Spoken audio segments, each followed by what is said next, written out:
Hello, listeners. One quick announcement before we start. I will be speaking at the Baltimore Book Festival on Saturday, September 13th. The writer James Baldwin is one of my personal heroes. Among other things, he might be the best essayist in the English language ever. The first Baldwin biography in 30 years was published last month. It's called Baldwin, A Love Story, and it is astounding. If you care about literature, history, the civil rights movement, or the sometimes tortured process of making great art, grab that biography now. I will interview this brilliant book's author, Nicholas Boggs, about everything in it and the reasons he and his great work make me feel inadequate. That's Saturday, September 13th at 4:15 p.m. on the 31st Street stage, and it's free. Go to baltimorebookfest.com for a complete schedule, baltimorebookfest.com. A heartfelt thanks to the City Lit Project and the Baldwin Prize, two of the organizations that made this session at the festival possible. Helping people focus enough on how to make enough money in the business so that it could be sustainable was hard because a lot of people were into the dream and didn't want to look at the money.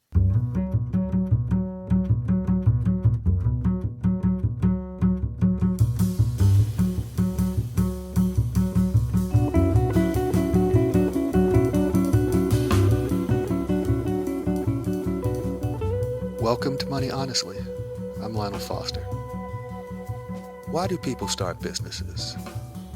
I work in venture capital, so I assumed it was to make money or to create something massive, or sometimes, out of ego. That's a thing. But Kate Mereand, in her wonderfully gentle way, showed me the reasons are so much more varied than I thought. Kate founded and ran the Office of Innovation and Equitable Development within Washington, D.C.'s local government.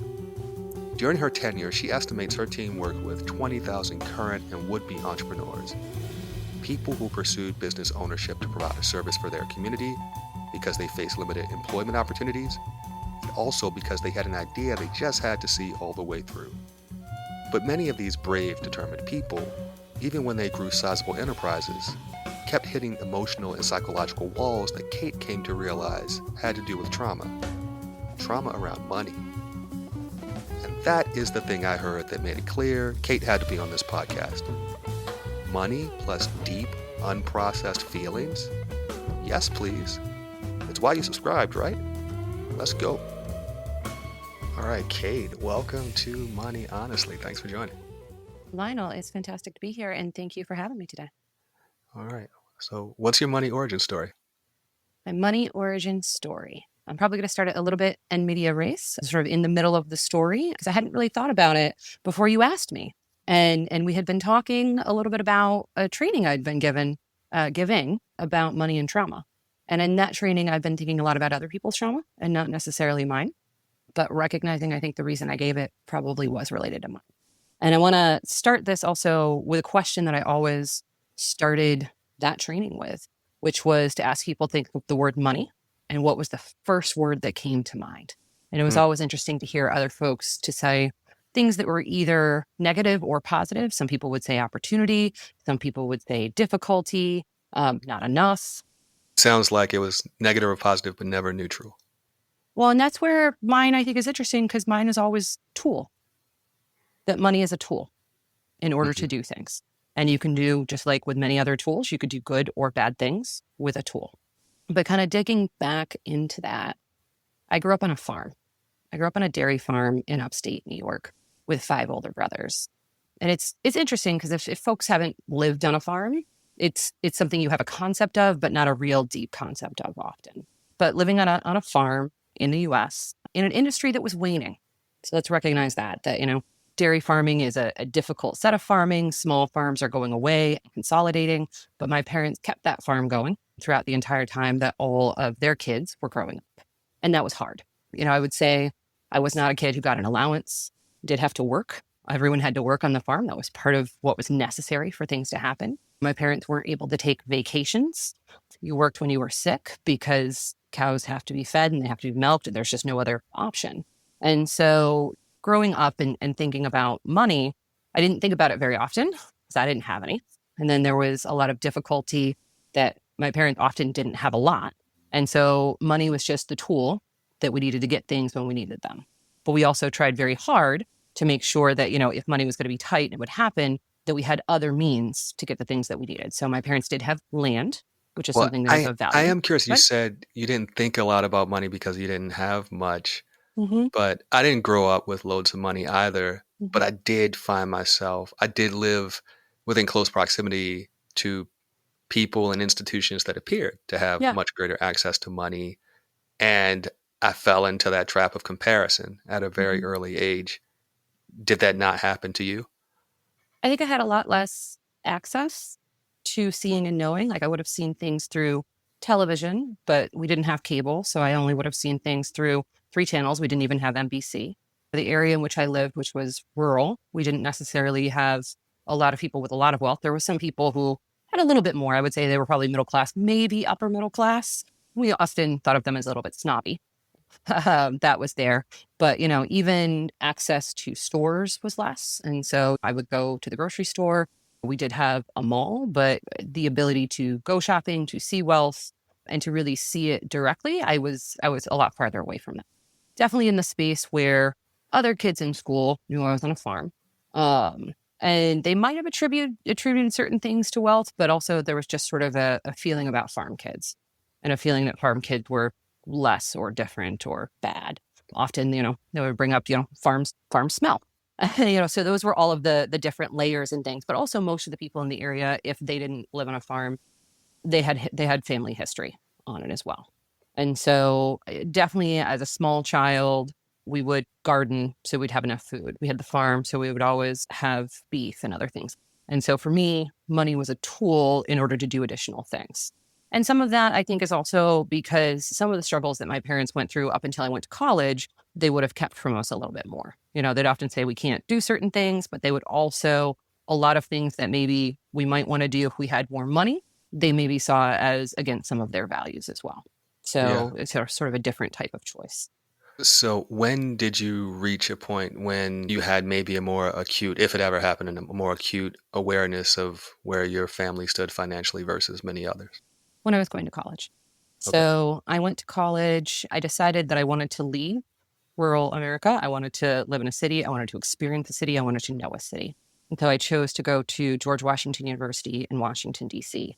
But even in the process of getting ready to go to school, my mother spent a lot of time on the phone with the financial aid office because they did not understand farm finances at all.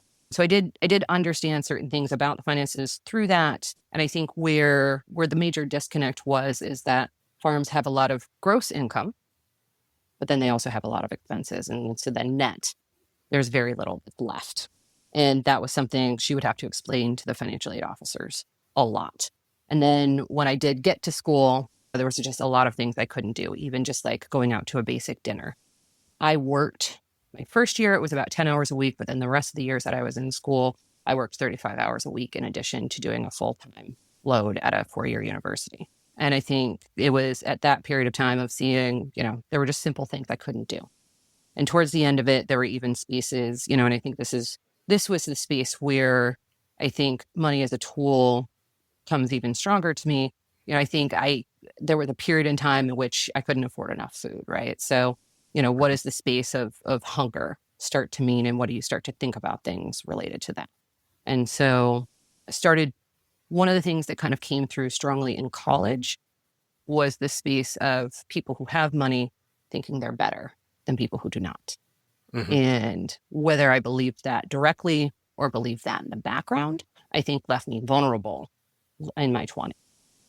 So you grew up in a community and on a farm that that grew food. You hmm had direct, very tangible access to food, and you get to college and you go through a period where you have too little access to food. There seems like a cruel irony there. hmm Did it strike you that way at that time? I think I don't think I was thinking that deeply about it. I was just concerned with the immediate Yeah. and concerned with trying to make it through. And, one of the things that I will say, one of the reasons I chose to come to DC is because I did have a brother who was here.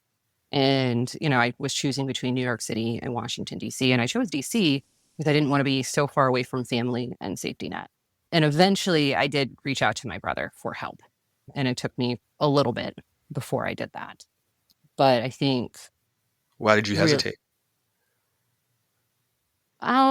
thinking back on it, I probably didn't want to admit that I had gotten to that situation and thought that I should work harder in order to make it work better. Yeah. That like the very small choices that I might have made of like, oh, I chose last month to have a slightly more expensive meal, so now I can't eat this month. Like that was a bad choice that I made. I should have known better. Wow. What was his response when you went to him for help? Oh, immediately help. Yeah. He was like, being in college is hard and you don't have a lot of income and this makes sense. And sure, Yeah. no questions Yeah. asked, no thoughts. Okay. Yeah. He made it super simple. Mm-hmm. What do you do for a living? I help entrepreneurs. I help people who are trying to create businesses in order to change the world. Say more. What kind of entrepreneurs and what kinds of businesses? For the last 10 years, I worked for the city in DC and I ran the innovation. I created and then ran the Innovation and Equitable Development Office, which was all about removing barriers to entrepreneurship. And so that started with a program specifically supporting returning citizens, individuals with a criminal record, in order to start their own businesses, recognizing all the barriers within the workforce. But that quickly grew to anyone who wanted to be building a business and was facing a barrier. So I worked with over 20,000 entrepreneurs in the district. I think we moved about $12 million in grants to over 1,000 small businesses. We did hundreds of trainings and technical assistance hours. And I would say the majority of the businesses that I was working with, early stage entrepreneurs, and they were in a space of learning entrepreneurship and probably a lot of social entrepreneurship. I think one thing Mhm. that's really relevant to the conversation here is that access to capital was always an important topic of conversation. But within that topic of conversation, helping people focus enough on how to make enough money in the business so that it could be sustainable was hard because a lot of people were into the dream and didn't want to look at the money. That's fascinating. So they were organized and purposeful enough to reach out for the support of your office, your institution. Mm-hmm. So logistically, they had that much on the ball, yet in your perspective, they weren't focused enough on the bottom line. Mm-hmm. Frequently. And that's what led me to eventually develop the training on trauma because I was trying to understand like why that focus wasn't there and like where were the blockers that people had in thinking about money and money related to the business.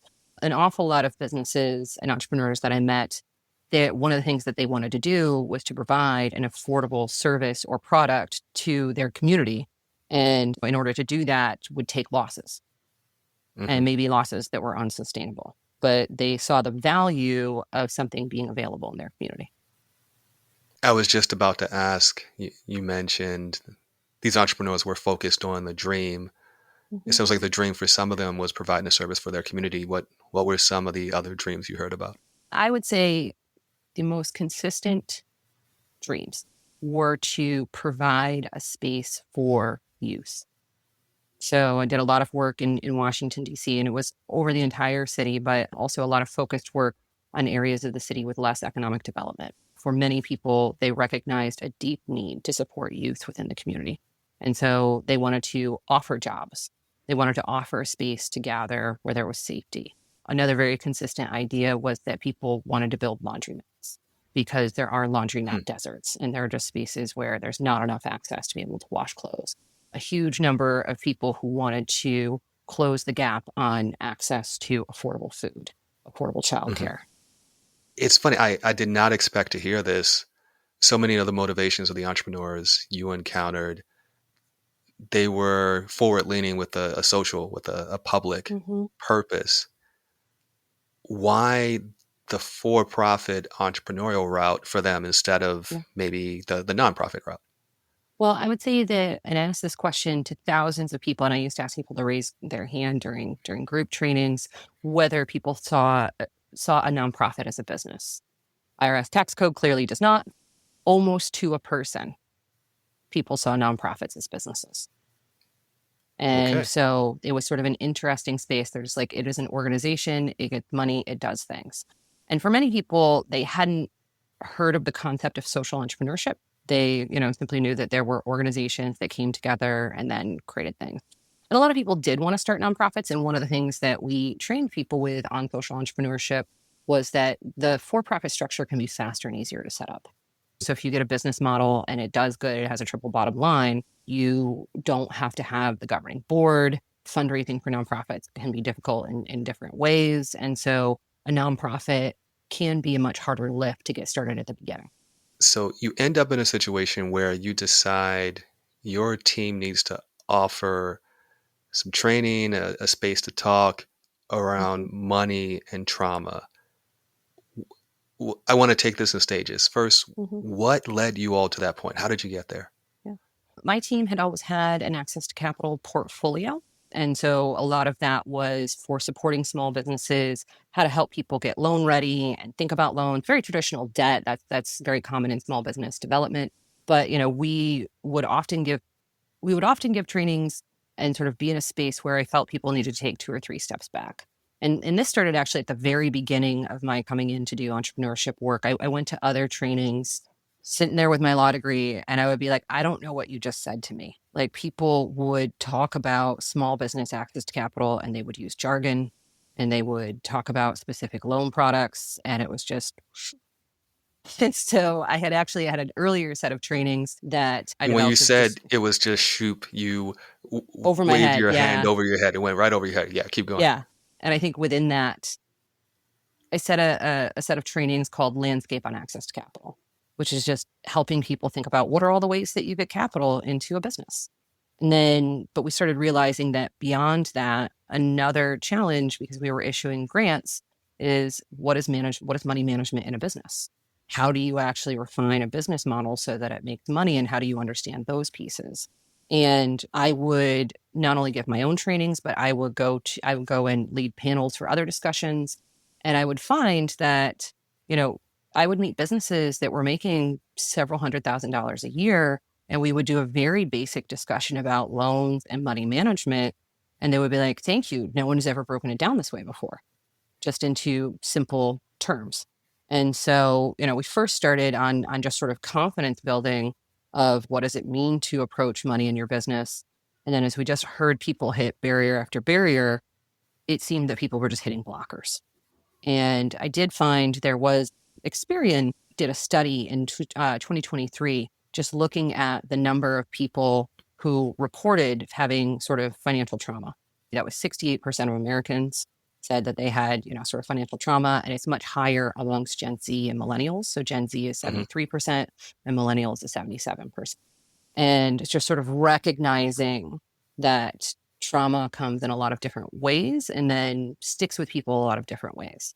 Like, we had always thought to be trauma aware. We never had training in money to become trauma informed, but to be trauma aware because of that very first program that we started, which is supporting returning citizens. And just to quickly explain, and I could use your help with this, trauma informed, I imagine, means you have an understanding of what some people's blockers and triggers might be, and then you can build your programming and support to fully take that into account. Maybe trauma aware might be a level lower than that. There is the awareness on your part, but you may not necessarily be able to outfit all of your programming and services to account for it. Yeah, we didn't want to overclaim our ability to support. But, being able to start with awareness and start with what are some of the blockers that people might recognize in themselves so that they could then think about what support they might need. Yeah. Okay. And I got to pause for a moment and say, my day job is in finance. I work in venture capital. The profile of entrepreneur you're describing has serious overlaps with what I see on a daily basis, and then some big divergences. It's not the stereotypical entrepreneur that I and maybe other people often imagine. Yeah, the majority of businesses across the country are small businesses. Many small businesses don't scale, and many are very much community-based, sometimes in a space where they got into entrepreneurship because their family was in entrepreneurship, or entrepreneurship of necessity because work was not an option. But then there are also the dreamers who, they see a problem One of my old directors, one of my old bosses, I used to have a phrase, which is, entrepreneurs are the people who can't not. They Yeah. can't not do this thing. It is stuck in their head that they want to do this thing, and they're going to think about it forever until they do it. And so there's a Yeah. And drive in behind the a lot of case of people. people, you said there was a subset of people for whom work was not an option. They had to become their own boss. I imagine some of them might have been Mhm. previously incarcerated, so they needed a different avenue. I would say that that's one of those avenues. Also, as we continue to better understand health and mental health and other spaces, workplaces may not always be accommodating, and work schedules and other spaces to the needs that someone has. Yeah. Okay, so it sounds like you and your team are you're offering a lot of services and support. You're doing a lot, so you're seeing a lot. You're seeing some blind spots that people that are catching up with folks. You're figuring out how to account for that. You decide to offer a training around money and trauma. What do you call it? And do you put trauma in the title? I did. In part because, if someone doesn't want to talk about it, that's your first way to know that you don't want to be part of this training. But a lot of people did sign up for it. And I'd say one angle in which a lot of people signed up for it was actually folks who were thinking about equity investment later. What did it mean to approach equity investment, even if they were far off from what that was and they were going to be in sort of debt now, but sort of in a space of how to think about the whole landscape. Because I What, think what's too the often, what's the tie to people thinking about a potential equity investment, outside equity investment later? Why might they in particular sit I for your think class? I think they were looking for a broader understanding of the entire landscape around money and Okay. finance. And so a lot of financial trainings are very limited in scope and limited in belief. And it's sort of like steps 1, 2, 3, do these and then get outcome X. Whereas if you are trying to think about how to build a larger scale company, you want to soak in a lot of information about how does money work. Yeah. Okay. And those are two different conversations. How do I accomplish one money goal is very different than how do I understand how money works. Right. How money works, and in the case of this training, how I relate to money. Hmm. Yeah. How was the course structured? How many sessions? Hmm. What were your goals and objectives? Yeah, it was 1 2 hour session. And I think I originally developed it on a prompt from Halcyon House, and then realized it would be really helpful.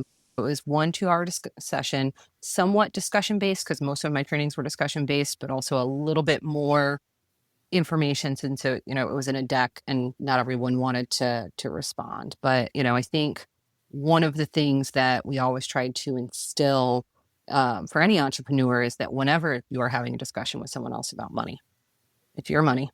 If they aren't using terms and language that make sense to you, ask them to explain it.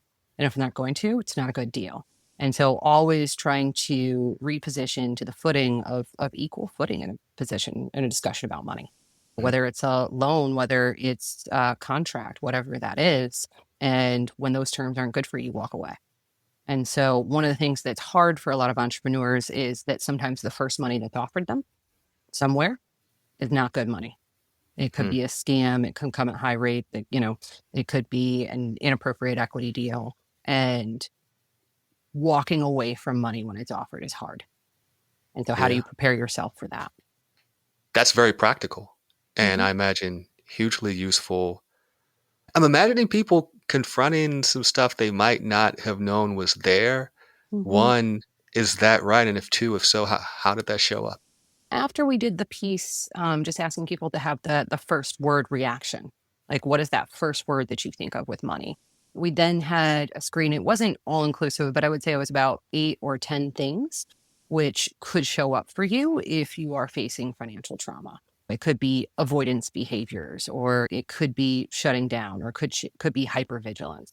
But if you are seeing one of these things potentially, being able to assess and know yourself so that you can figure out either one, can you move past it? And if not, do you have a mitigation strategy some way so that you understand that this is affecting you?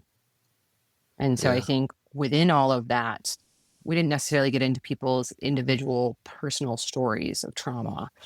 We got to a space of saying, if you are facing trauma, you are not alone. You are like the majority of Americans. And that's normal. Then it just becomes a question of how do you want to deal with it if you think that you have.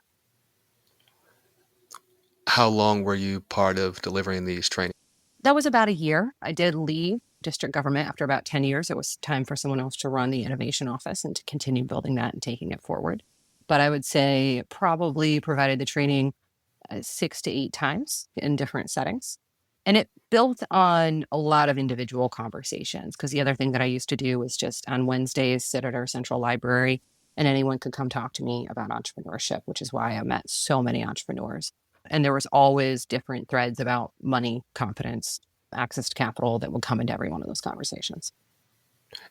Do you know if the training is still offered? I don't think that it is. I'm imagining you sitting down during what I'm calling your office hours with Mhm. entrepreneurs, people you may be meeting for the very first time. I'm in a field where I too often have to have a lot of short, ideally efficient conversations with Mhm. strangers, and they tell me some of their dreams and what they're building. And in some of those instances, it seems clear to me that they should not continue. They should probably do something else, or at the very least, my firm would be of the position that this is not something we would support at this time. Mhm. Did you hear ideas that just didn't seem viable? Always, I think there is a kernel in an idea that someone can come back to and continue to transform it. So I think most of the time I would say they were not yet, and maybe not this way, but this is part of backing up an entrepreneur towards their why. Why are you doing this? And then the biggest thing that would always encourage entrepreneurs to do is talk to more and more and more people and get more and more and more feedback and refine it. And, within that, often letting people know that like you thought you were going to start a business to do this one thing. And then you went and talked to 100 people and you realized the thing that you're going to do is a little different. It's maybe not completely off base, but it's a little different because Hmm. business, you don't operate a business in isolation. You operate it within a network and a community and an economy. And so it needs to be a living, breathing, moving thing. So you create and offer this course. You're putting other people in a position where they can come face to face with some of their money concerns and maybe at least begin to imagine how they can deal with them. Did doing this work put you in front of some of your money fears, some of your own money trauma? I mean, I think yes, and I think within that, first just acknowledging that trauma is real, and sometimes people overcome trauma, but a lot of times you just live with it. And so being able to live with it. And I went through a difficult period in my 20s. I would say that I didn't really believe in myself, in part because my partner at the time told me I didn't come from as much money. And so within that, he was smarter and better. And I didn't agree with that on face, but it was always in the background. And I Hmm. think that made me very susceptible. It made me susceptible to being controlled in ways Hmm. that eventually I realized did not line up with my values. So being told I had less value, I believed it a little bit too much in the background. Hmm. I'm so sorry you had to deal with that. I think a lot of I think folks go through that in a lot of different ways. One of the things that and it's funny because I don't think I'm a good study of religious history, but I'm always fascinated by this one form. I guess it was a form of Christianity in Europe called Calvinism. I Hmm. don't know, if other, Predestination. yeah, and just this idea that people believe that with more money they could buy their way into heaven, and I don't think that we are away from that concept. I think we stopped talking about Calvinism, but I think that something there just stuck with a lot of the culture. You mentioned this difficult period in your 20s. Even if you didn't believe what your partner was saying explicitly, some of Mhm. it has seeped in. It Yep. took a hold someplace. How did you end up moving through and possibly beyond those beliefs? Yeah. Well, I mean, I think The end of that relationship ties to the start of the work that I did for the city. And I will say that it was a realization of my values and what I thought to be important in the world. And so I had started the work on thinking about building Aspire to Entrepreneurship, which is the program that supports returning citizen entrepreneurs. And I did that because I went to a hackathon from a group called Mission Launch, in which they were looking at that question. And I just decided it was incredibly valuable. It needed to happen. It was an important topic of justice. We would look at the entire history of incarceration and go into that separately. And I was talking with said partner about that. And they said something that just like the scales dropped from my eyes when they said it, which, they were like, why do you want to invest time in people that society has thrown away? They're garbage. And this hurt me to my core. I was like, you are not the person that I thought you were. Our values have completely different alignment. That is false. That is horrible. I do not want to be associated with that thinking. It is deeply wrong. And then that allowed me to see all of the other beliefs that had been building up. But, that breaking point of values misalignment that was just so strong, and the way in which the person who thought that money made you who you were, the way that manifested in other ways, it broke. And so I left that and worked to build up the other office. And I would say that in many ways, I think it saved my life. And, I had the honor of working with so many people here in DC who are doing awesome things. And it might take them 10 years to do it. Mm-hmm. But, they have a belief in community. They have a belief in doing good things in the world. And, was able to see how that can align with business, and that can align with using money as a proper tool to achieve those values and those ends. Yeah. Well, part of what I'm hearing is you had a very personal breakthrough, which put you in a position and gave you a lot of the drive to maybe help other people in their journey as well, and build some infrastructure around their capacity to do that. So, well done. It was a journey. Given your journey, given where you started, was there ever anything you wanted, maybe when you were younger, that you feared you might never be able to afford? And if you're brave enough to offer one, I might offer one myself. Yeah, and I think for me, it was always just wanting to have a decent life where, I felt like I was comfortable, and, being afraid that I would not achieve that. I think for me, it was, will I ever have enough money to have a real safety net? Because it felt for so much of my life that if I didn't work hard enough or keep going or climb, it felt the whole time like I was climbing without a net. So, I had no choice but to create some momentum and keep going, because the alternative was too dangerous. I completely feel that. For my current work, I recently just took a trip to Detroit, and it was interesting. I didn't book a hotel. I was like, I'm going to go to this event, and then I'll see what happens. And it's the first time I've ever traveled without having everything planned out in my entire life. And I was talking to one of my brothers about this, and they were like, that stems from your like lack of safety net at other points in life. That, a lot of people who can have easygoing travel in that way, maybe they could just stay with someone, they still have a backup of like, well, if they need to, they could use their parents' credit card, or they can just do this. I think that was an eye-opening reflection for me. There are a lot of opportunities that maybe I haven't let into my life because I don't have the plan. I don't have the safety net to know that I can just do that. Got it. So you're not maybe dotting every I, crossing every T.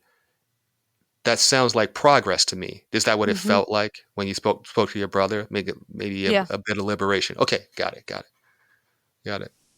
I'm thinking about doing a bit of solo summer travel. Well, I might build a trip around seeing a few people, and I'll probably do the same thing. I'll rent a car and I'll be all over with the car, but I might just play it by ear in terms of when I stay with friends and when I stay elsewhere, and let's just see how I feel.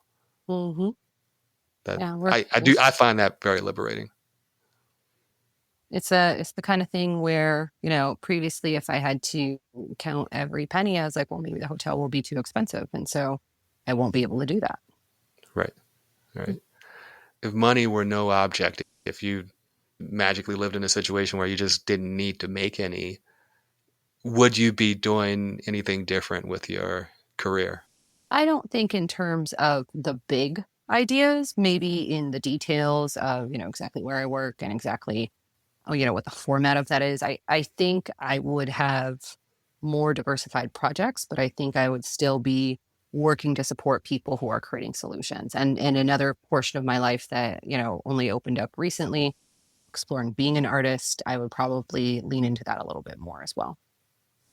So given where you are, your trajectory around coming to terms with some of your norms, beliefs, sometimes misconceptions around money, growing into a different place.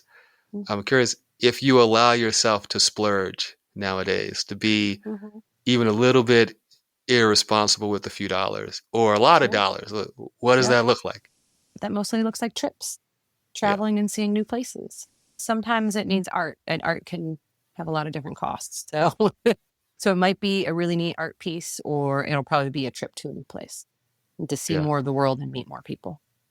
I started taking up photography last year, definitely doing Love a it. lot more audio production this year. And then with photography that bled into some video production.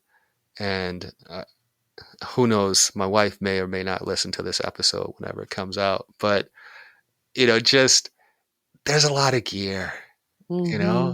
and you learn a little bit and you watch too many YouTube videos and you go, oh my goodness, if I had X or Y, it would make this part of the workflow that much more efficient, or it would open something I just cannot do right now. I really like that I'm in the place where, for the most part, I don't have to think twice about whether I can, you know, spend a few $100 on this or that. Just do it, be happy, incorporate it, move on with your life. Try to make some good media and connect with people like Kate is worth it. Awesome. I love that. Is there anything I should have asked you that I did not, or anything you want to add? I think when we think about money, I'll just kind of go back to I looked up the etymology of value versus values before this discussion. So I was thinking it was interesting that like it's got the same root, and sort of money has a value or is a proxy for value, but values with an S is that, sort of social principles, and that didn't really come into usage in English language as a sort of separate understanding until the early part of the 20th century. And I just thought that was interesting because I think sometimes we merge those concepts too much. What value money brings, what value it does not. And I'm curious about the timeline. I'm just, something I'm going to go research and learn more. Why did values start to come forward at the time that it did, the early part of the 20th century? Are you of the persuasion that maybe we need to do a bit more detangling of, money versus value, be more thoughtful about that? Yeah, I think absolutely. And again, the idea that money is a tool, just this idea of, that tool just is for whatever end you want to have. And so it itself, I do think, is neutral, as you mentioned at the beginning, but can be used for good or can be used for bad. All right. Thanks again, Kate. This was great. Thank you, Lionel. I appreciate it. Music for Money, Honestly, is courtesy of bassist, composer, and bandleader Chris Funn. It's his song Wish from the album Corner Store. Money Honestly has a newsletter now. I didn't get too creative with the title. It's called The Honest Newsletter, but it's good. You can sign up at lionelfoster.com.